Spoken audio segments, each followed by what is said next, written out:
Om Ajnanatimirandasya Jnananjana Shalakaya Chakshuru Unmilitam Yena Tasmai Shri Gurave Namaha.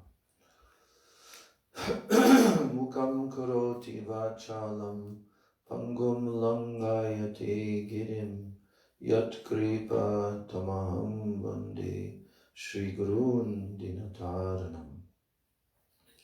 Vancha kalpa tarubhyascha kripa sindhubhya evacha patitanam pavanebhyo vaishnavebhyo namo namaha.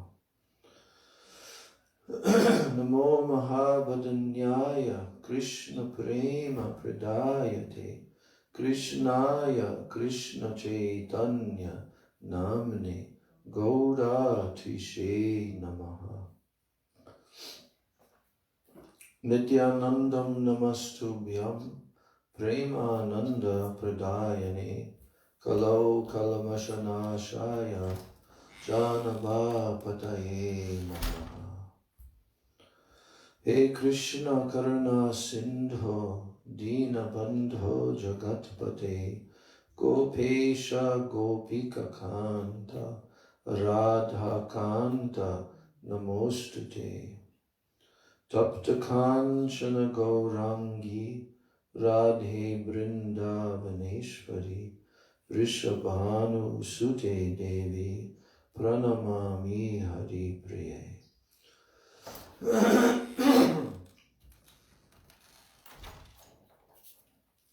Bhaktya Vihina Aparadha Lakshay Kshiptascha Kamadi Taranga Madhye Kripa Maitvam Sharanam Prapanna Vrinde Namaste Charanari Vindam.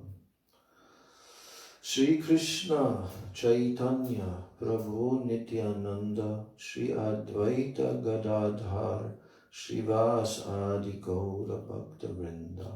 Hare Krishna Krishna Krishna Hare Hare Hare Rama Rama Rama Hare Hare. Hare Krishna Krishna Krishna Hare Hare. Hare Rama Rama Rama Hare Hare.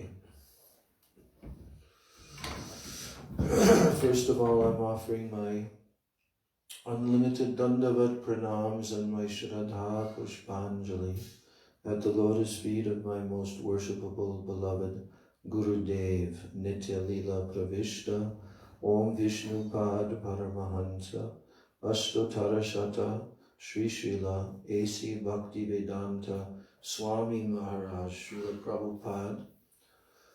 And then I'm offering my same unlimited Dandavat pranams and my Shraddha Pushpanjali at the lotus feet of my most worshipable beloved Siksha Gurudevs, Nitya Lila Pravishta Om Vishnupad Paramahansa Asto Tarashata Sri Srila Bhakti Rakshak Sridhar Goswami Maharaj, and Nitya Lila Pravishta Om Vishnupad Paramahansa Asto Tarashata Sri Srila Bhakti Vedanta Narayan Goswami Maharaj. And I'm offering my Dandavat pranams to the lotus feet of all of my Sri Sri Rupa Nuga Guru Varga. And I'm offering my Dandavat pranams to all of the Vaishnavas and all of the Vaishnavis. So we came to the end of Sri Upadeshamrita that we were reading the last 4 verses of the version given by Srila Gurudev, Srila Bhaktivedanta Narayan Goswami Maharaj.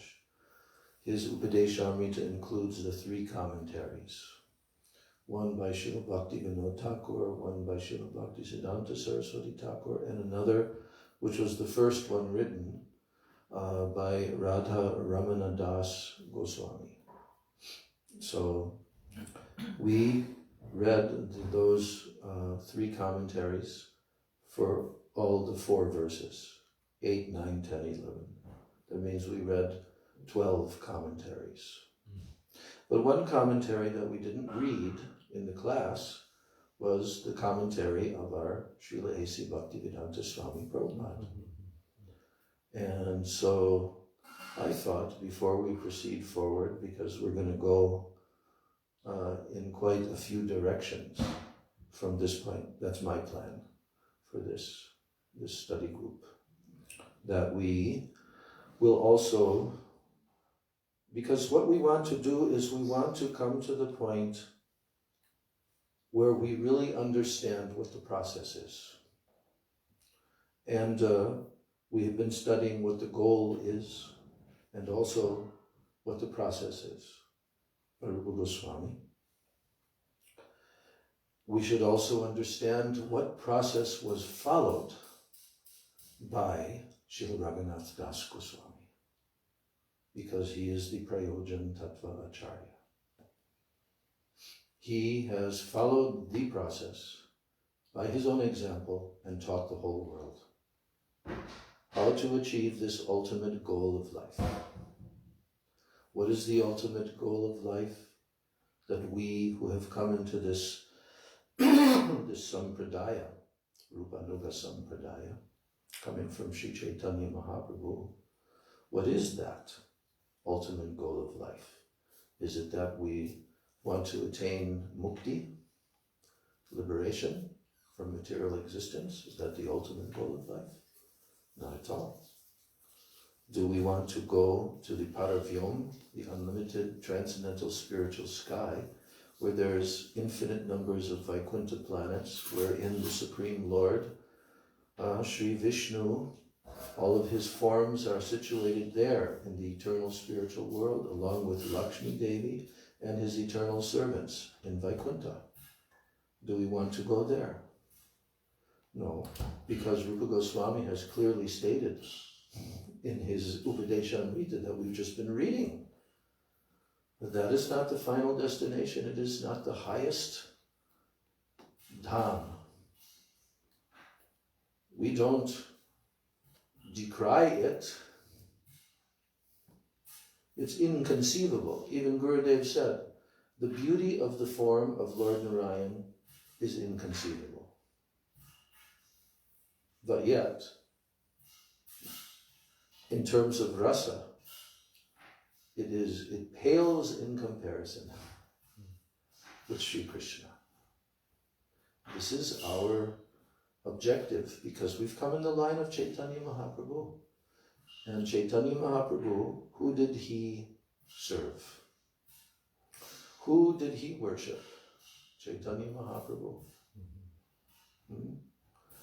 Well, we know by one particular verse that was written by Srila Vishwanath Chakravarti Thakur, that what was the opinion of Chaitanya Mahaprabhu? That the worship conceived of by the gopis of Vrindavan is the highest. But what does that verse start with? Yes. Let me give her the mic. I don't remember more than that. I only remember the first line. Okay. I need to learn it again. Okay. So, there are 5 different things pointed out in this verse. First line is telling who is the highest worshipable object. And all of these 5 are coming from Chaitanya Mahaprabhu. What is Chaitanya Mahaprabhu, who is none other than Krishna himself, with the moods and complexions of Srimati Radharani, and he has come to experience her praying. So what is his worshipable object? What has he ascertained to be the one and only topmost worshipable object? Well, it would have to be the topmost worshipable object of who? Srimati Radharani. Why? Because he is completely in her mood. From the moment that he appeared, He's covered with her bodily complexion, and her mood is there, even though it's not outwardly showing in his babyhood, childhood, and so forth. But it is there. So that form, that Aradhya Dev means worshipable deity, worshipable Lord. So Aradhyo Bhagavan. There are many Bhagavans, aren't there? We are students of Srimad Bhagavatam. We learn all of these things. Nobody else knows this. Only those who have studied Srimad Bhagavatam. They know that there are unlimited forms of Bhagavan. Many different categories as well. So, of all of those forms, which one is the most worshipable? Yes. Sri Nanda Nandana. Yes. Aradhyo Bhagavan Vrajesha Tanayas. That actually means the king of Vrindavan, Nanda, Vrajesha. He's called Vrajesh because he's the king of Vrindavan. So Vrajesha Tanayas. Tanaya means son. Like Nanda Nandan. Nandan also means son. Or Sutta means son. Sachi Sutta, or like this. So Aradhyo Bhagavan Vrajesha Tanayas. That's the statement. The supreme worshipable object is only the son of Maharaj Nanda. No one else. Not the son of Vasudeva Devaki. No one else. Vrajesha Tanayas. Next point. Where does that person reside? If you want to worship someone, you have to go to them. And if you want to go to them, you have to know where they are. So, Vrajesha Tanayas Tadhama. What is his dham? What is his eternal abode? Vrindavan. Tadhama Vrindavanam. Tadhama Vrindavanam. This is the second point. His dham is Vrindavan. Is Gokula in Vrindavan? Gokula is in Vrindavan, yes. In this context, Vrindavan means Braj Mandala, where he performed his pastimes as the son of Maharaj Nanda. So we are not worshippers of Mathuresh Krishna. When he went to Mathura, he is not the worshipable object, although Srimati Radhika has addressed Krishna in her separation mood as Mathuranatha, in her extreme separation mood. So she's accepting Krishna is there in Mathura.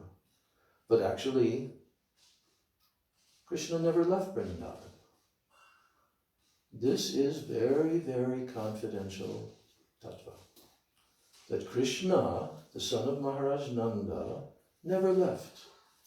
Never has left, never will leave, even one step. It actually has a verse. Vrindavana parityaja padam ekam nagachati.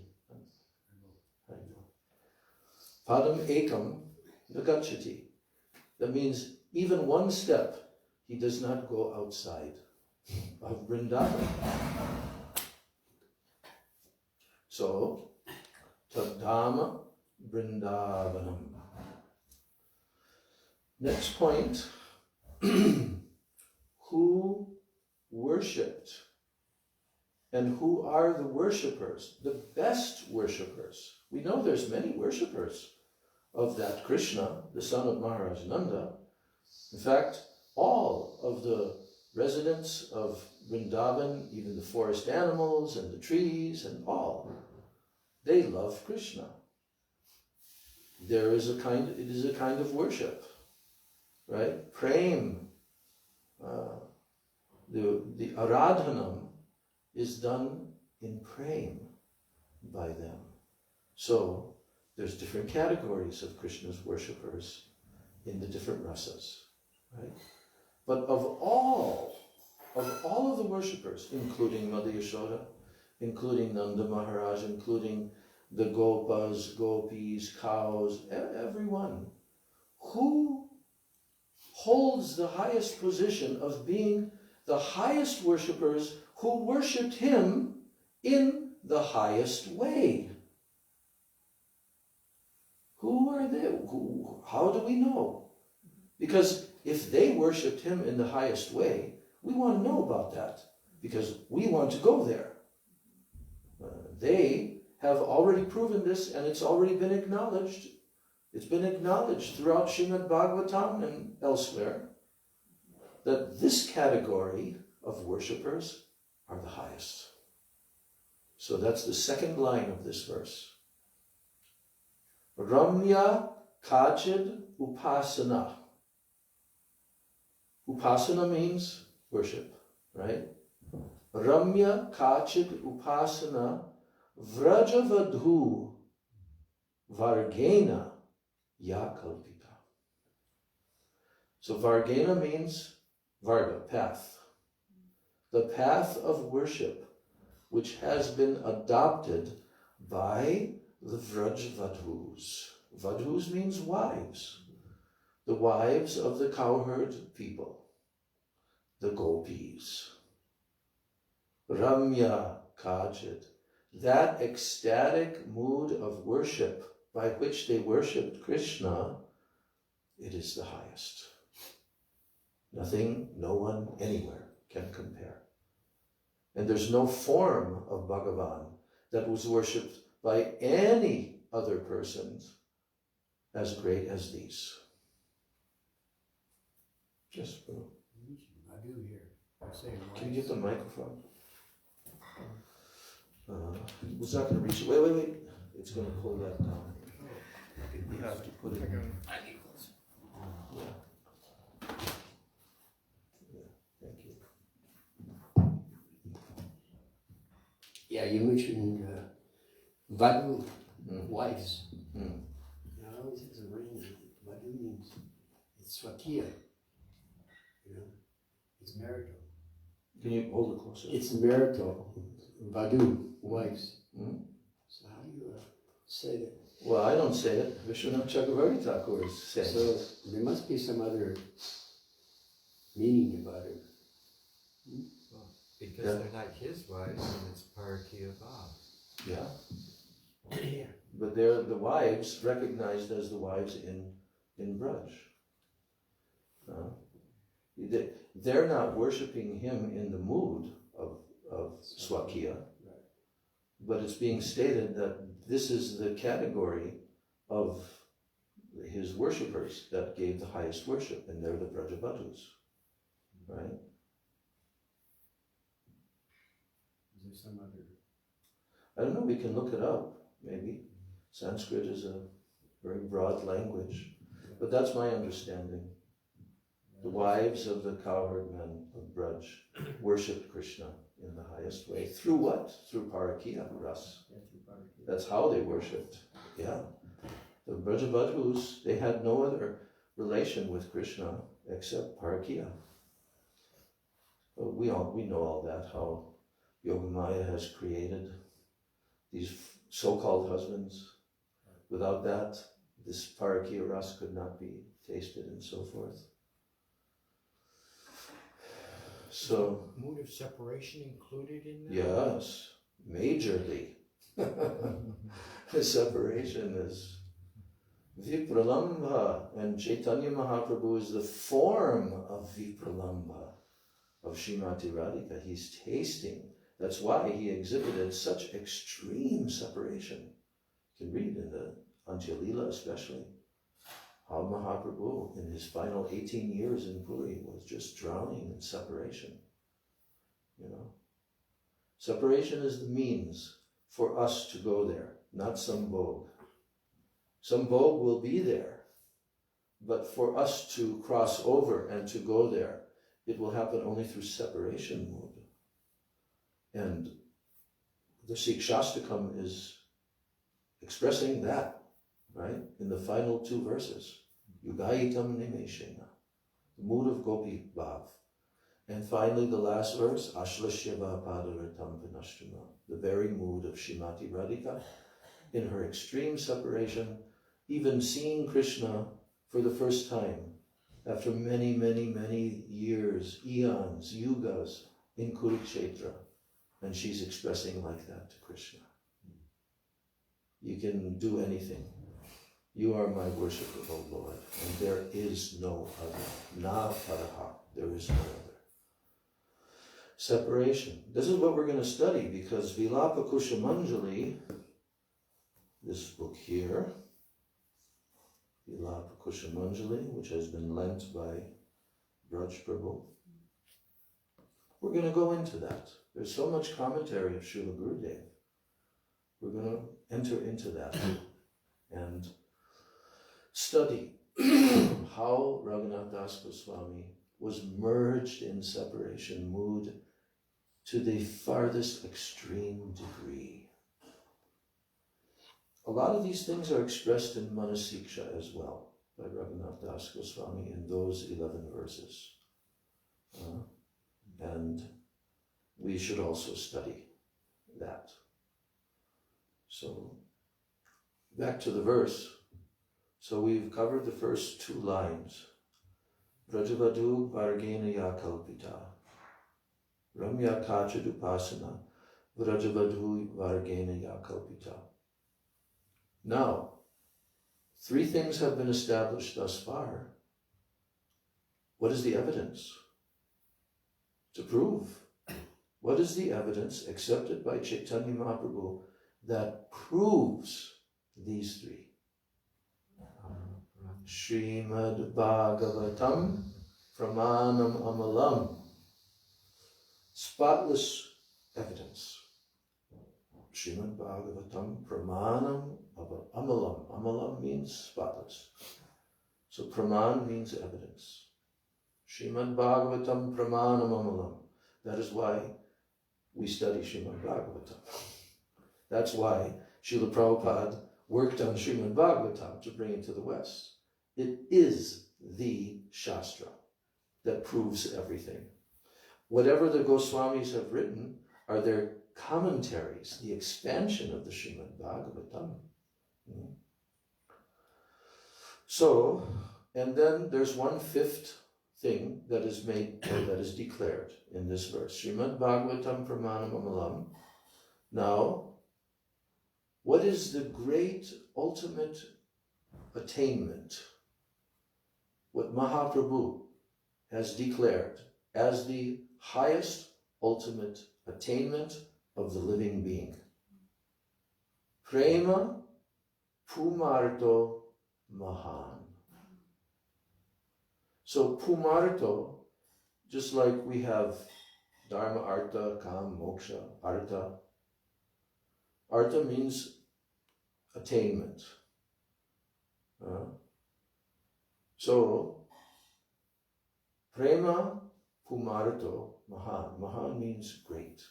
The great ultimate attainment of Pumarto, the living entity, is praying. Mahaprabhu has declared that. So, Sri Chaitanya Mahaprabhu Matamidam, the last line is saying, Sri Chaitanya Mahaprabhu Matamidam Tatra Adaro Na Para. Tatra Adara Na. Sri Chaitanya Mahaprabhu Matam Idam. Matam Idam means this is his matam, his opinion, his conclusion that he has given. Sri Chaitanya Mahaprabhu Matam Idam. Tatra Adara Naparaha. And he has no other. No other is accepted by him. Jai Jai Shri Shri Gurudev Rangaradha Govinda. What was number 3, Maharaj? The first one The- was yeah. Nanda, Nanda Nandana. Second is Radhika. No. The second one is where?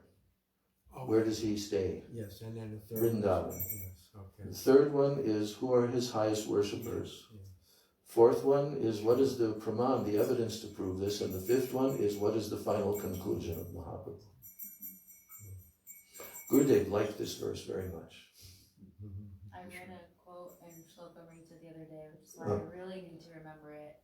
where it said that Gurudev said that anyone who does not know this, Yeah. this, and Amnaya Pradas Mutatva, he's like, they're not my disciples. So I really need to.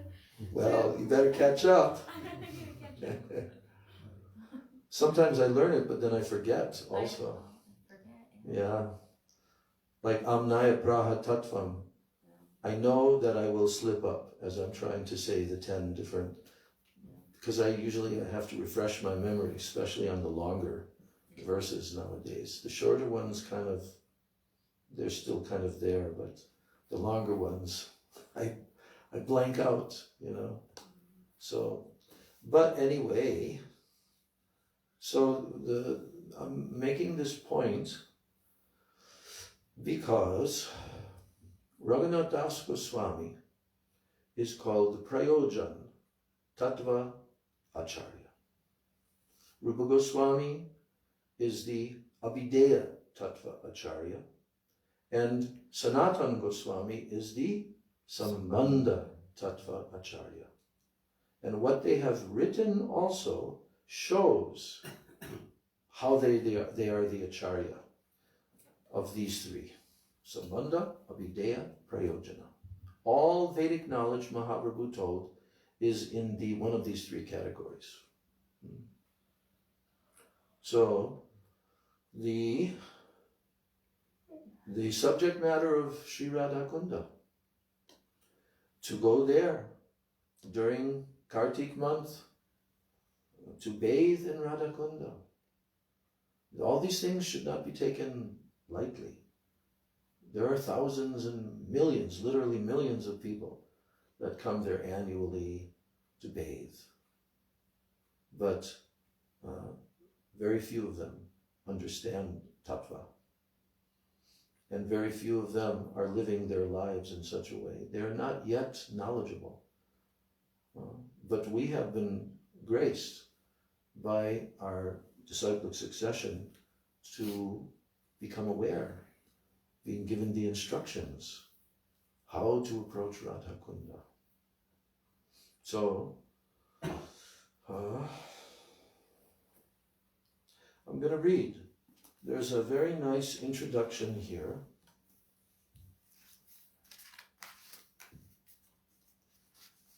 In this book by Srila Gurudev.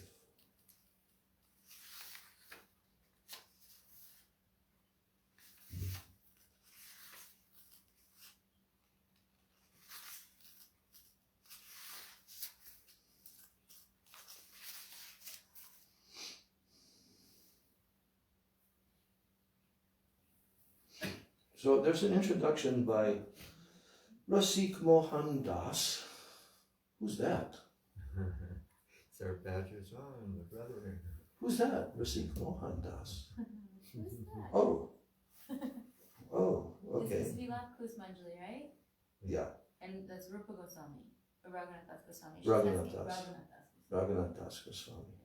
Does that say it's his receipt's name in At the end of the introduction, they've written, it's him, Giridhari Das, who was there at Radhe Kunj, very nice devotee. Krishna Karunya Das from the Philippines. The three of them have written this introduction. So, but just after that, there's a section by Srila Gurudev, Srimad Bhaktivedanta Narayan Goswami Maharaj, called The Life and Glories of Srila Raghunath Das Goswami and the Essence of the Teachings in Sri Vilapa-kusumanjali. So, many, many years ago, in the early 90s, when Srila Gurudev was speaking classes, giving classes, ISKCON leaders were coming there. And they also requested him to speak on this, Vilapa-kusumanjali. And at that time, there was a version, because Gurudev hadn't done any translation of it. And I think it was the one done by Anantadas Babaji, right? That they used first, just for reference for the verses and everything. Right. So, but Srila Gurudev, he was giving his commentary And so that commentary is the basis of this book, what Gurudev spoke. So it was never published because I think it was not complete. It was not complete. And Only up to 75 verses. huh? It only got to about 75. Out of like, what is it, 104 or something, right? 104. Yeah. Yeah, so. Anyway, they published this. I guess that's going to be the extent to which we'll get in this life. Of course, there could come from any other very scholarly and pure Vaishnava that could also at some point be completed. Now, Gurudev says, before beginning our reading of Sri Vilapa-kusumanjali, we should offer pranam to Srila Raghunath Das Goswami, Srila Rupa Goswami, Sri Chaitanya Mahaprabhu, Srimati Radhika, Brajendranandan Shyamasundar, and then also to the book, Sri Vilapa-kusumanjali itself.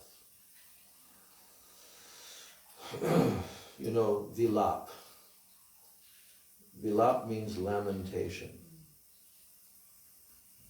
Kusum Anjali means isn't it a flower garland or, yeah, flower garland or flower offering, Kusum Anjali of Vilapa.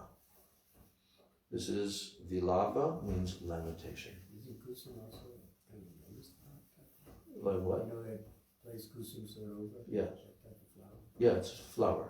Yeah, that's why the meaning of the title is a flower offering of Vilap, lamentation. Vilapa-kusumanjali. Who's lamenting? Srila Raghunath Das Goswami. What is his lamentation?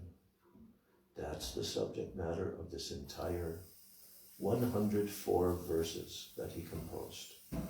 And here in these verses, he is sometimes speaking in his internal spiritual form as Rati Manjari. Sometimes he's speaking in his external consciousness, and at that time, he's very much aggrieved and lamenting in extreme separation mood. And sometimes internal, external, mixed. So, now Gurudev is explaining who is Srila Raghunath Das Goswami. He says, first, we should know who Srila Raghunath Das Goswami is.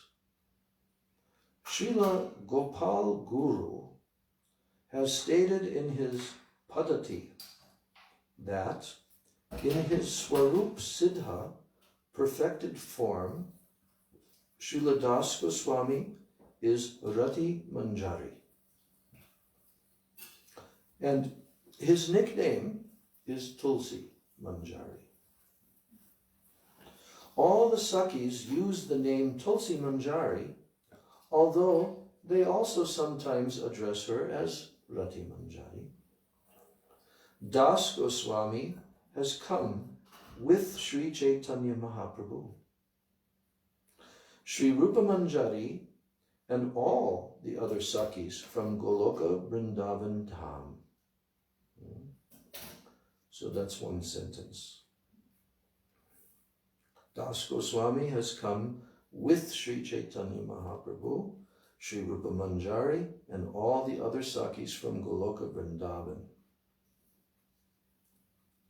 His Diksha Guru and also his family Guru was Srila Yadunandanacharya, and he had some association with Srila Haridas Thakur.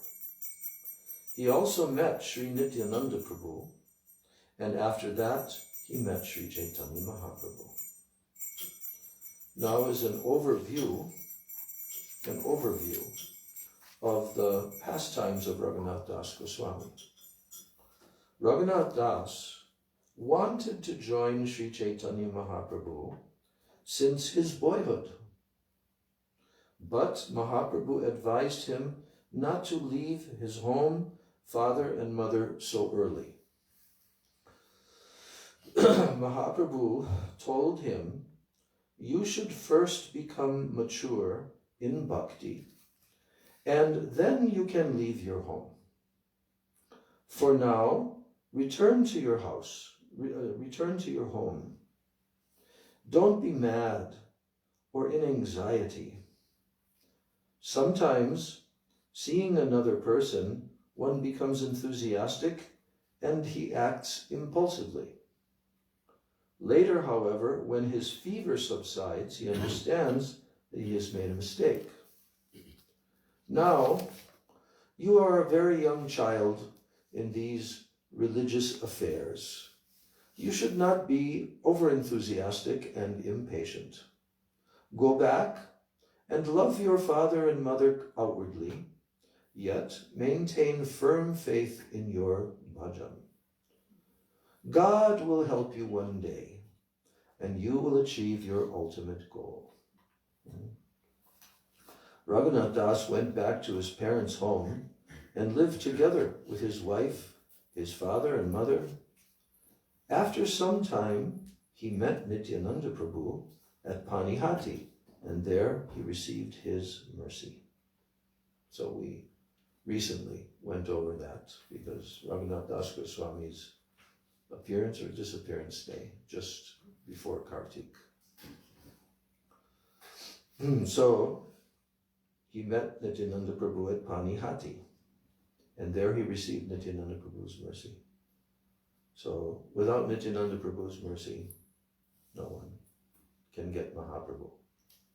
You have to get Nityananda Prabhu's mercy. And that was in the form of Lord Nityananda putting his feet on his head. Yes, and blessing him, giving his full mercy and his full blessings.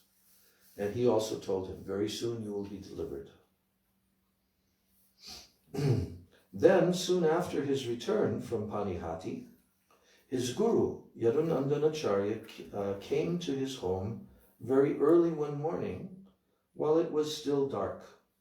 He told Raghunath Das, "One of my disciples has left, and my deity's worship has not been performed. Come with me to that disciple, and let us again engage him in the Lord's archan." Raghunath Das was very glad because now he could leave his palace without being obstructed. Can you bring me the light, the lamp?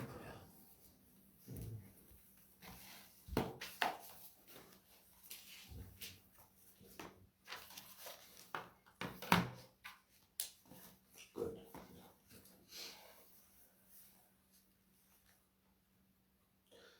So, Raghunath Das was very glad because now he could leave his palace without being obstructed.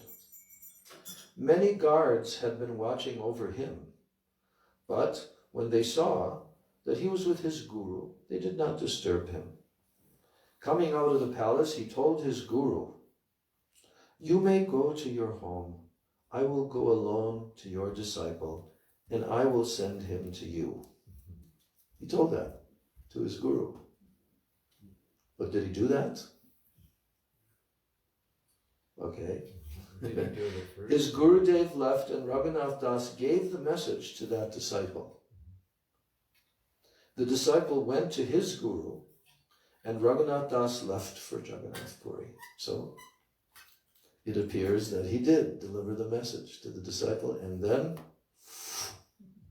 he flew on his transcendental wings.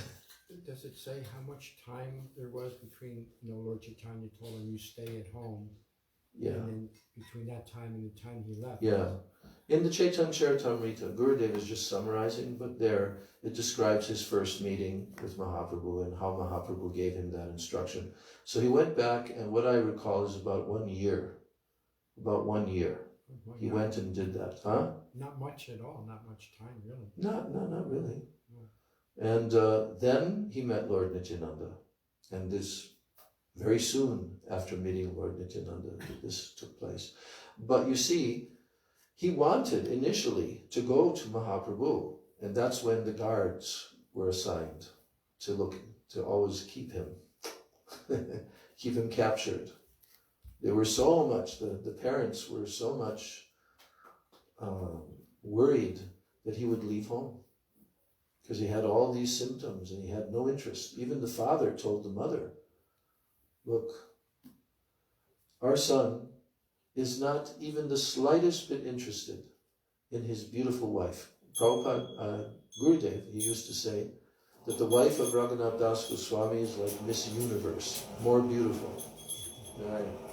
Shri Guru Gauranga Radha Govinda. Right? Didn't he always say like that? Like Miss Universe. But he was not at all interested in that relationship. His heart had been fully stolen by Sri Chaitanya Mahaprabhu. He was also given much mercy in his childhood and babyhood by Namacharya Haridas Thakur, who used to come to their home, and he would chant to him. He would hold him on his lap and chant to him. So he got all these samskars. Of course, he's an eternal associate, descending, but he's showing, his life is the example to show how one can attain the highest perfection, you see. So in this way, he had the mercy of Mahaprabhu, of Namacharya Haridas Thakur. Then he followed the instructions of Mahaprabhu, and then Nityananda Prabhu came very near. And then that whole festival took place that he provided for the Chira Dahi, flat rice and yogurt festival. Then this incident took place some short time later. It doesn't mention much about Yadunacharya. Yeah. I read someplace that he was a... Can you use the mic? It didn't mention so much about Yadunacharya, but I read someplace that he was actually a disciple of Advaitacharya. Yeah. Yeah, recently I remember hearing that also. Because Shantipur is just nearby, not so far. So, then the disciple was told by Raghunath Das Goswami the message from Yadunanda Acharya, his guru, and then the disciple went to his guru, and Raghunath Das left for Jagannath Puri. So his journey there is described in quite detail, but not here. So when he arrived in Jagannath Puri, actually he arrived in 13 days, I think it was, 11 or 13 days, which generally takes 1 month.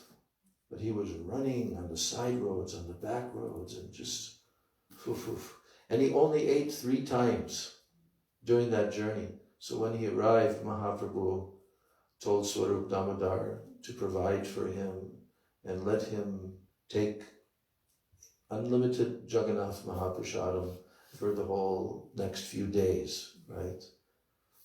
So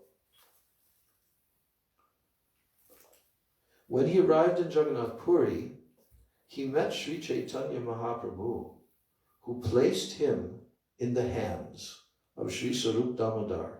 Mahaprabhu's instruction to him was, here's in brief, the instructions that Mahaprabhu gave to him.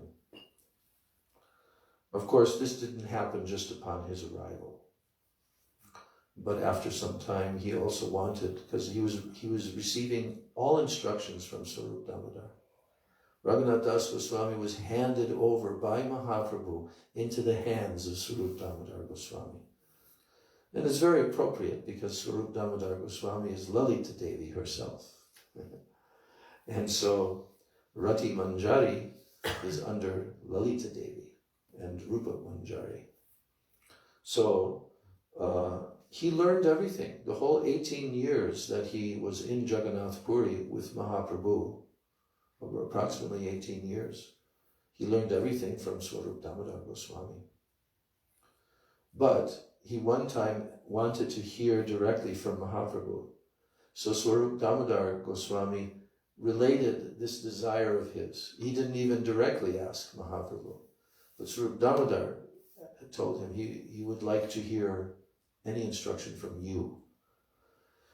So this instruction is very, very essential. It's like the essence, what Mahaprabhu gave him, in only 4 lines. So here it is.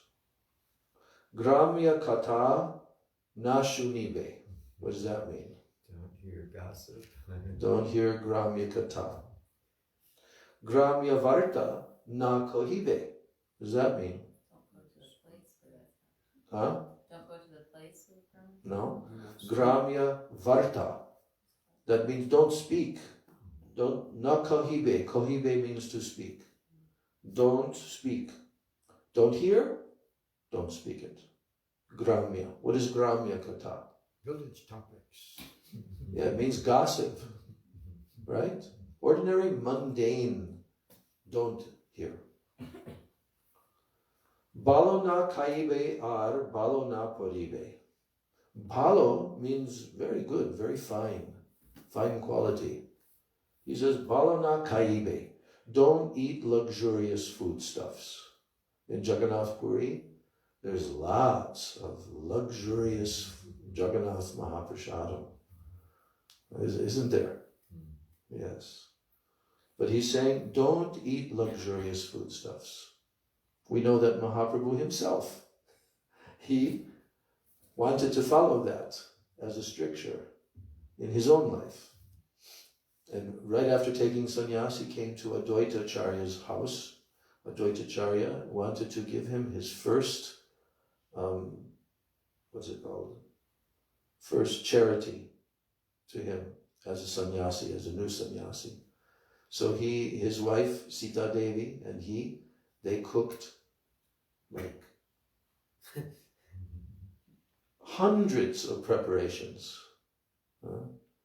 And they had them all arranged in the deity room at Advaita Acharya's house. Many, some bigger pots, some medium sized, some small. And when Mahaprabhu saw, he said, oh, very wonderful, anyone that can offer such foodstuffs to Krishna. Very, very fortunate. So then it was his time. Advaita Acharya invited him. Nityananda Prabhu sat next to him and gave a leaf plate, right? Banana leaf. Began to load it up with huge amounts of rice. The finest quality rice with ghee on top. And so then they began to serve all the preparation. Mahaprabhu said to Advaita Acharya, simply give me some simple boiled rice with lafra vyanjan. You know what that means? This means just like mixed boiled vegetables. Lafra vyanjan. And so, of course, Advaita Acharya did not follow that request of Mahaprabhu, and he began to serve all these preparations. He said, how I can eat like this? I am a sannyasi, you know. And then Advaita Acharya said, my Lord, I know that you are eating, 54 or 64 times a day in Jagannath Puri as Jagannath. You are him, right? So please just be quiet and take prasadam. And Mahaprabhu submitted. So then Nityananda and Mahaprabhu were eating, and they're serving, and it went on for such a long time. And as soon as any one preparation would be eaten, like in a cup, halfway down, they immediately come and fill it up again, like that. So this went on and on and on, right? And probably they were served enough for 100 people, you know. So then Advaita Acharya mentioned that now it is time, everything is completed. And Nityananda said, what? Complete? What are you talking about? Completed? My belly is not even half full. and then he took a handful of rice. And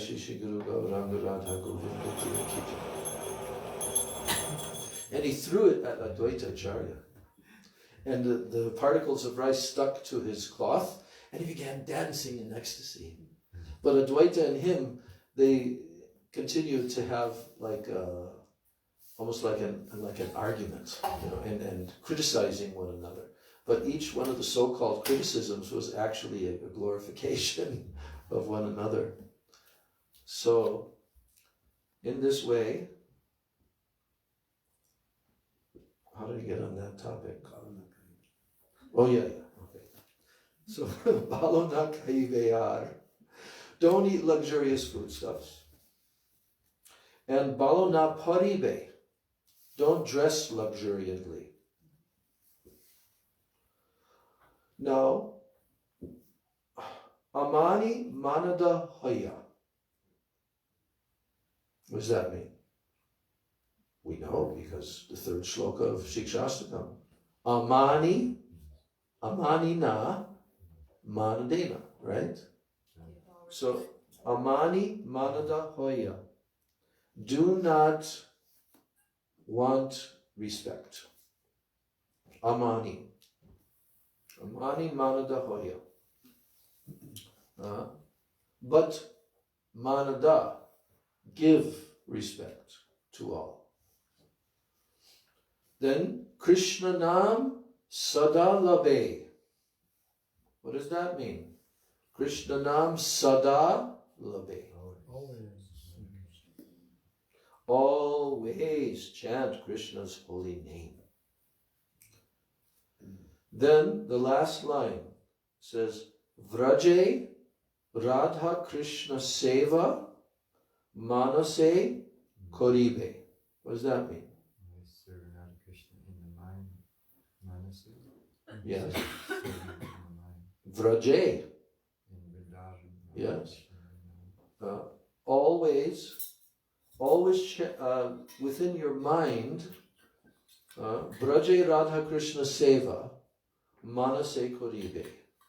Always within your mind, lovingly serve Radha and Krishna in Braj.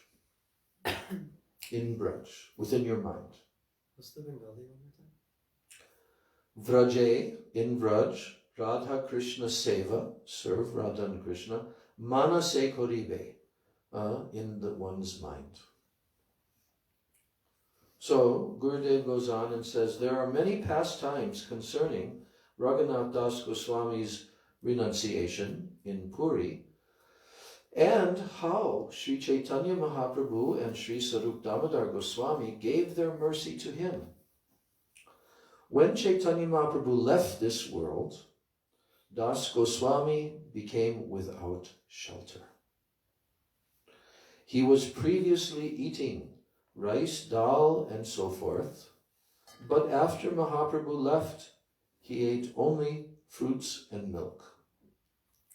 Within 3 or 4 months, Swarup Damodar also left and joined Mahaprabhu in Aprakat Leela. And then Raghunath Das also gave up eating fruits and milk. He then proceeded to Vrindavan, and he planned to give up his life by jumping from Govardhan Hill. Previously, while he was living in Jagannath Puri, Chaitanya Mahaprabhu had given him 2 deities to Raghunath Das Goswami. A Govardhan Shila and a Gunjamala, which Shankarananda Saraswati had given the Lord upon returning from Vrindavan. So Mahaprabhu personally used to perform archan of this Shila by the water of his tears. and by the flowers of his heart. Sometimes he kept it on his heart. Sometimes he kept it on his head. Sometimes on his eyelids. And sometimes he could not find a suitable place. After 3 months, Mahaprabhu gave the Srila to Raghunath Das Goswami, who considered that he had given him the shelter of Govardhan. So that's what the meaning of worshipping Govardhan Srila is. That Govardhan is giving shelter.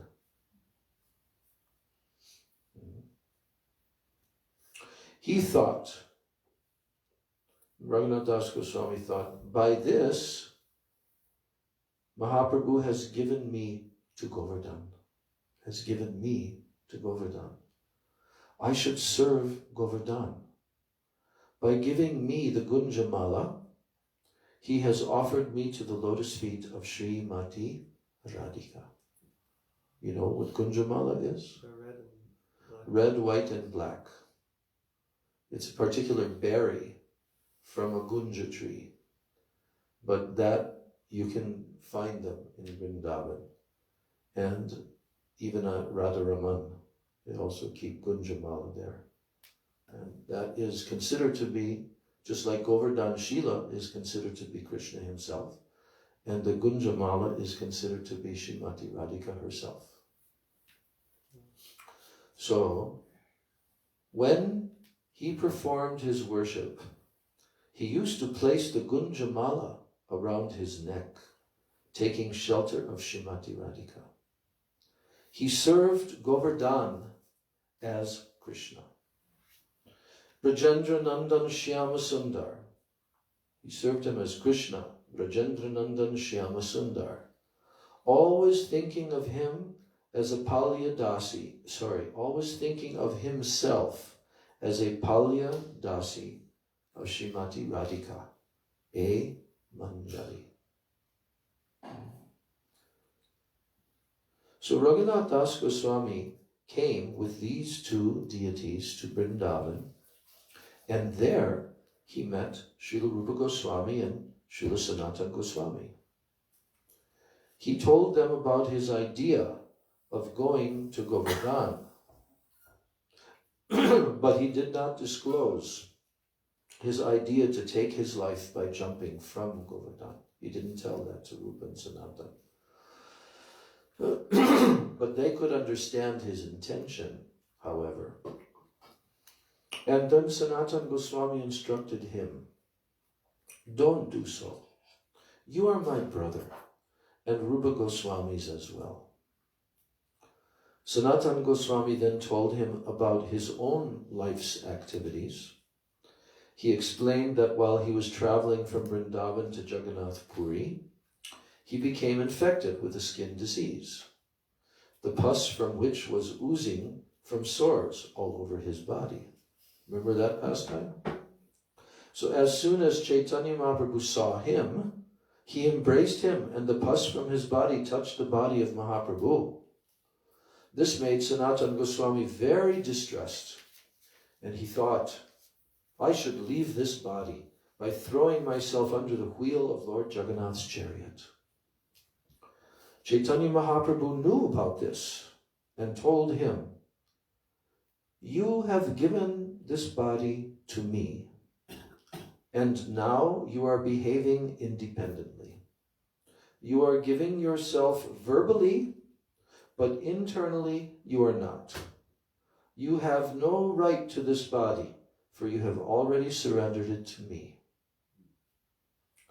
Then Mahaprabhu also told him, if I thought that by giving up this life I could receive the service of Radha and Krishna, I would want to give up my life lakhs and lakhs of times every day. But I know that Krishna and Krishna praying cannot be attained simply by dying. They can only be achieved by Krishna bhajan. In this way, Chaitanya Mahaprabhu instructed Sanatana Goswami to perform bhajan. Sanatana Goswami then told Raghunath Das Goswami, so you can die, but you cannot receive Krishna Prem by such an act. Rather than die, you should perform bhajan at Radha Kund, Govardhan, Vrindavan, and other places of Radha and Krishna's pastimes. Raghunath Das Goswami had so much association with Srila Rupa Goswami, and he wholly followed Srila Rupa Goswami, from whom he received everything. But Sanatana Goswami also acted as his Siksha Guru. So now there's a section titled, What is a Manjari? As previously mentioned, in his Siddha Sharir, his spiritual form, Srila Raghunath Das Goswami is a Manjari. What is a Manjari? There are 5 kinds of Sakhis. You know what Sakhi means? Friend. So the gopis, they're all Sakhis. And there's 5 kinds. Sakhi, Nitya Sakhi, Pran Sakhi, Priya Sakhi, and Priyanarma Sakhi. The Sakhis are exemplified by gopis like Dhanishta, because the first category of these 5 is called Sakhi. So that category is exemplified by gopis like Dhanishta, who are serving and supporting Krishna. Although they serve both Radha and Krishna, they have more sneha, more affection towards Krishna than Radhika. Thus they are called Krishna Snehadika. Krishna Snehadika. Wow, then I thought we're supposed to be Radha, Paksha, and only Radha. How is it that there's this category of Sakhi who are more inclined toward Krishna than Radha? Variety. So now he says, Priyanarma Sakhis are also called Parama Preshta Sakhis. So, do we say this every day in any of our prayers? Priyanarma Sakhi? We just sang it in the Artik song, right? Radha Krishna Jugal Artik. Right? Say it again. Right. So when the Artik is going on, Radha and Krishna, Priyanarma Sakhis are doing what? Chamara Dulai. They're waving the chamara. And then we say, Chamara Dulai. So, yes. So, Priyanarma Sakhis are also called Parama Preshta Sakhis. What does that mean? Parama Preshta. Huh? Highest? Parama? No. What does Preshta mean? Dear. Right? Do we say that? Do we say that word, Preshta, every day when we pay our obeisances to our Gurudev? Krishna Preshtaya Bhutale. Most dear to Krishna in this world. Bhutale means in this world. So here, this category of Sakhis, Priyanarma Sakhis, are also called Parama Preshta Sakhis. What does that mean? Parama means what? Topmost, supremely. Supremely what? Preshta, dear. So, they are the same, the Priyanarma Sakhis and Param Preshta Sakhis. And there's a little in parentheses here. Examples of the Priyanarma Sakhis are the Ashtasakhis, the 8 primary gopis, right? Headed by Lalita and Vishaka. And who are they? What is their tattva? The Ashtasakis. What is their tattva? Huh? Their vyuhas of Radharani. What kind of vyuha? Kaya. Kaya means her body. They are directly her. She expanded into 8 to facilitate Krishna's unlimited enjoyment and tasting of rasa.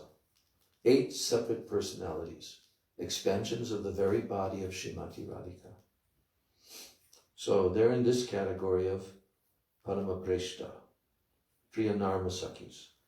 Then the third category, Priya Saki. No, that's the fourth category. First is Saki. Yeah, he didn't say Nitya Sakis yet.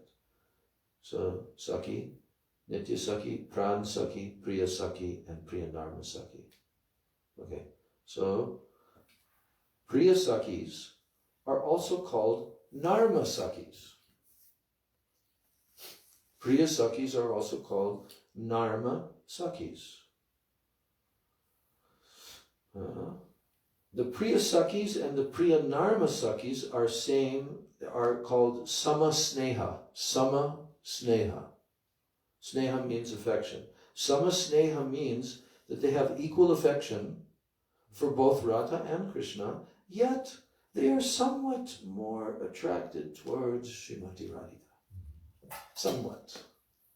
But they're really Sama, almost equal to both.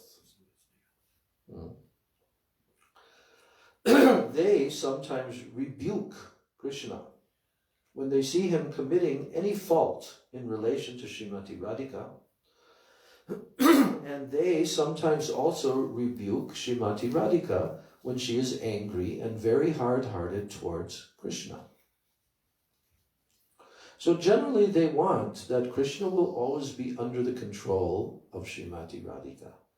They have some favoritism towards her, yet they are Sama. Sama means equal. Sama Sneha, equal affection. So the Pran Sakis and the Nitya Sakis, these two categories, Pran Saki and Nitya Saki, they are Radha Snedadika, meaning they have more affection towards Radhika. And in parentheses it says, the Manjaris are included within these two categories of Sakis. Which two categories? Pran Saki and Nitya Saki. So, wherever she lives, they always serve and associate with her. She, it is indicating by capital, means Radhika. Wherever she lives, they always serve and associate with her. And they have so many functions. They are very pleased if Srimati Radhika is pleased. If she feels separation, they also feel separation. When Krishna meets with Srimati Radhika, they feel in their hearts that they themselves are meeting with him. This is likened to a bee playing on a flower. At that time, the manjari of the flower becomes very happy, because we know what manjaris are. What are manjaris? In a flower. Does Tulsi have manjaris? What are those manjaris? Buds. Yeah, those are the buds. And they also have seeds in the manjaris, right? So this is likened to a bee playing on a flower. At that time, the manjari of the flower becomes very happy. In the same way, when Krishna meets with Radhika, the manjaris become very happy. So that's a nice example.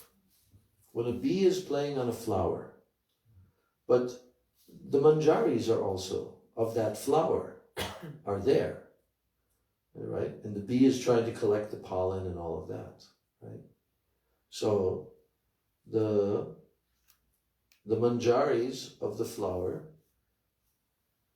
because of proximity with the bee, they become gladdened by the bee being there. So the bee is Krishna, and the flower is who? Radhika. And the manjari is the manjaris. So in the same way, when Krishna meets with Radhika, the manjaris become very happy. Now comes the moods of a manjari. Yes. Mike, can you pass the It's mic over? just I'm just asking because I can't stop thinking about it right now. I'm forgetting the 8th Astasaki. Is Radharani one of the Astasakis? No. Or I'm forgetting who the 8th? Well, let's go through the names. Lalita, Vishaka, Chitra, Champakawata. No, Chitra Induleka. In Chitra, Induleka, Champakawata, Rangadevi. No, Sudevi. Shampaklata Tungavidya, Tungavidya. Rangadevi Sudevi. Okay, I just had to Okay. ask. Tungavidya, thank you. Actually, in the West we say Tunga, but it's says Tunga. Yes, that's the proper pronunciation. So, the moods of a manjari. One day, Srimati Radhika told one of her Sakis, towards whom she had so much affection. She said, Mani Manjari is my very obedient friend, and I desire that Krishna meet with her. Go to her and cleverly tell her that Krishna is waiting for her in Sanket Kunja. And take her to him by any means. It is my desire that she meet with Krishna. So who's making this plan? Radha. About who? Mani Manjari. And Radhika is telling this to one of her Sakis, that I desire that Krishna meet with her. So go to her and cleverly tell her that Krishna is waiting for her in Sanket Kunj, then take her to him by any means. It is my desire that she meet with Krishna.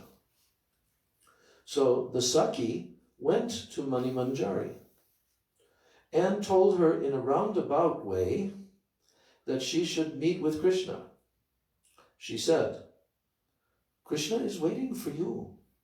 I also know the desire of Srimati Radhika. She has not told me to come to you, but I know her desire and she will not be angry. This is what the Saki told to her, Mani Manjari. The Saki tried in so many different ways to convince her to go. But Mani Manjari said, don't tell me to do this. I will never go. When I see Srimati Radhika and Krishna meet, I feel so much pleasure, much more pleasure than if I were to meet with Krishna myself. If a person knows where he can achieve a greater happiness, well, then he will not purposely make an effort for a lesser happiness, right? Mm-hmm. So when Krishna meets with Radhika, it is my gain. But if I would meet with him, it would be a very great loss. Why would I choose loss over gain? It is for this reason that Srimati Radhika has so much faith in the Manjaris. Isn't it true that the Manjaris never associate with Krishna directly, right? You see in Gurudev's books, sometimes it's said that somehow or other, by any trick or any, Srimati Radhika may make that arrangement. But even if they do, they'll say, no, even to Krishna. Why do you want me to accept this inferior happiness? This is the mood of the Manjaris. So Gurudev goes on.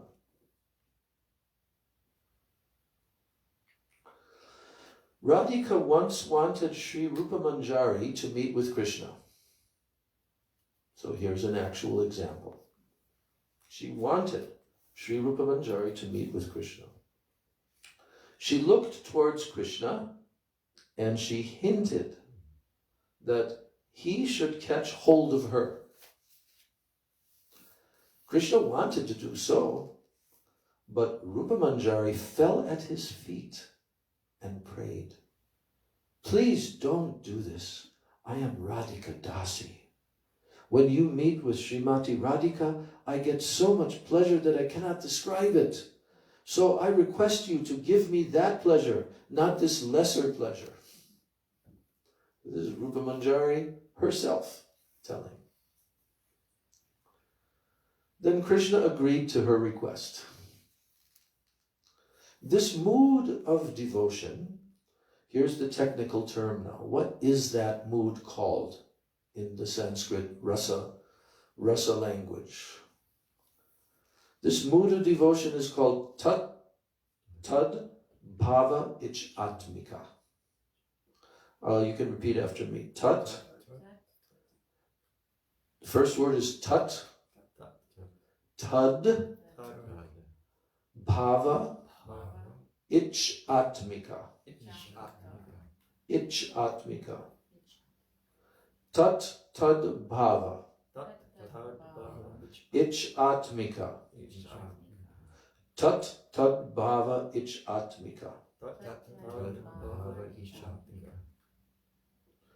So, tat bhava ich atmika is one of the two types of kam atmika bhakti. Here's another term, very essential to know this if you want to know what is the mood of a manjari in comparison with the other sakhis and so forth. This is exclusive to the manjaris.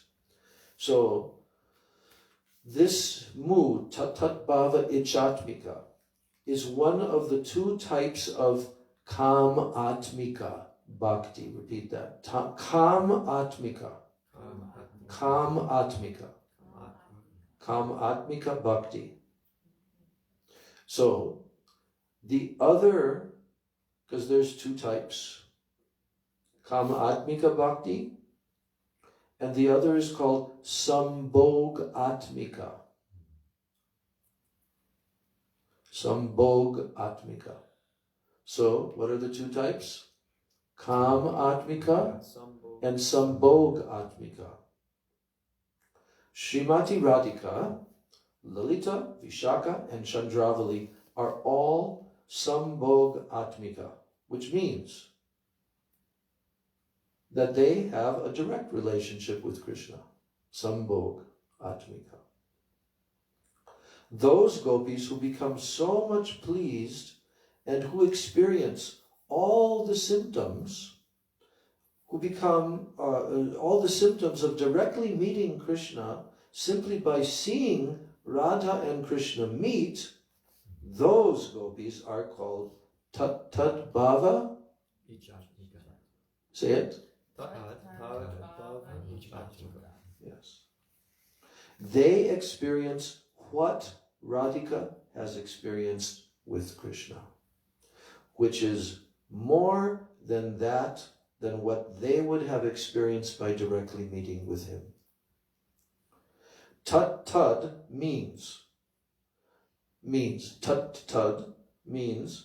the speciality of the meeting of Radha and Krishna and its bhav.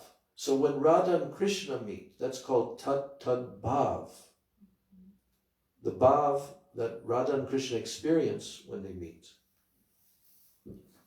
Although they have all the qualities of the Naika or Sambhog Atmika gopis, if not more even, these gopis, tat bhav ich atmika, the manjaris, although they have all the qualities of the Naika. Naika means heroine, yeah. Krishna is a Nayaka, and they are Naikas.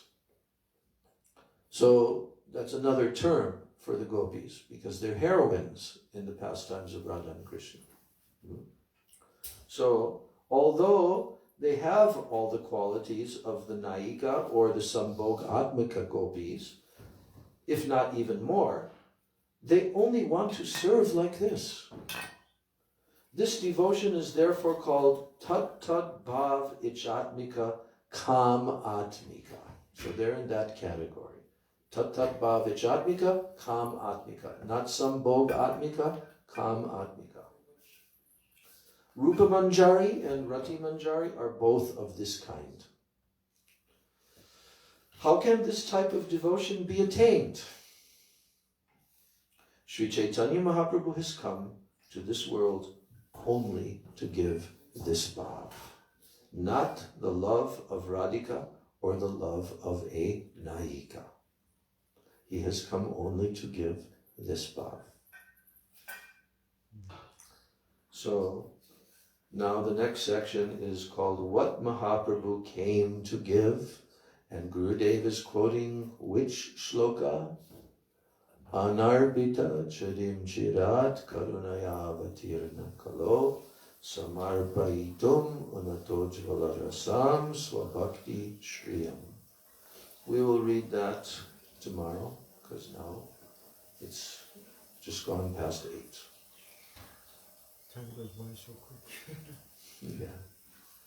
Yeah, so this beautiful introduction, this is what Gurudev was also teaching to the leaders of ISKCON when they came to him, as an introduction to them hearing the verses of Raghunath Das Goswami. So this is a very, very informative and very essential. There's just like about 3 more pages. We'll read that tomorrow. Does that cover the whole 104 verses? I think the 104 verses are in here. Yeah, it goes all the way up to 104, but his Gurudev's commentary is not there. They have what they call the Kripa-Kataksha commentary, but I think that came from classes that Premananda Prabhu gave, something like that. But, you know, Gurudev's doesn't go beyond like what you told, 70 something? 75, let's check that. Let's see here. Verse 63, 75, 73, 74, and 75.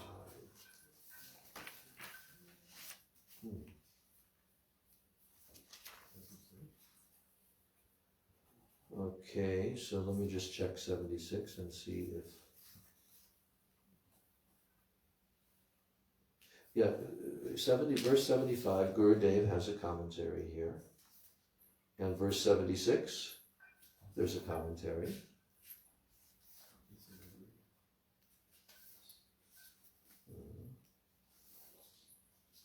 Verse 77, there's a commentary. Verse 78, no commentary. 79, no commentary. So I think it ends at 77. Yeah. And then they just have the verses, and they have a small Kripa-Kataksha commentary for the remainder of the verses. Yes. Gaur Premanandi. Srila Raghunath Das Goswami Pada ki jai. Shri Vilapa-kusumanjali ki jai. Srila Gurudev ki jai. Shri Rupanuga Guru Varga ki jai. Sachinandan Gaur Hari ki jai. Gaur Premanandi. Vrindai Tulsidevi Priyai Keshavasya Cha Krishna Bhakti Pradadevi Sachivachayanam Vancha Kalpatarubhascha Kripa Sindhubhyacha Patitanam Pavanebhyo Vaishnavya Namo Namah. Namo Namo Tulasi Krishna Prayasi Namo Namaha Radha Krishna Seva Pavo E Avilasi Jaitomar Sharanaloy Tar Vancha Purnaloy Kripa Kori Koro Tari Vrindavanavasi More E Avilas Vilas Kunje Diovas Nayane Haribo Sada Jugala Rupa Rasi E Nivedana Dhara Sakir Anugata Karo Seva Adhikaro Die Koro Nije Dasi Dina Krishna Dasi Koi E Jainamora Hoi Shri Radha Govinda Preme Sada Jena Bhashi. We will be floating Bhashi in Radha and Krishna's prem by the mercy of Srimati Tulsi Devi, Srimati Vrinda Devi. Jai. Maharaj, it says, you know, Tulsi Devi can award us residence in Vrindavan. Yeah. So can so many other of our acharyas.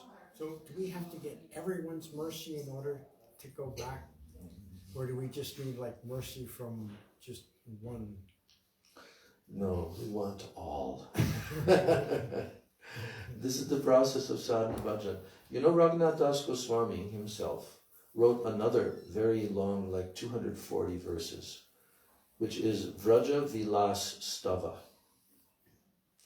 And in that, he wrote a prayer to every single entity in all of Braj Mandala, praying for all of their mercy.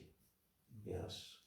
So we're not excluding. We're not saying, I only need this mercy, I don't need that mercy. No, all, even the dust particles of Braj. Isn't it? Is that still going? Or Can I do it now? Finish? yeah. And share.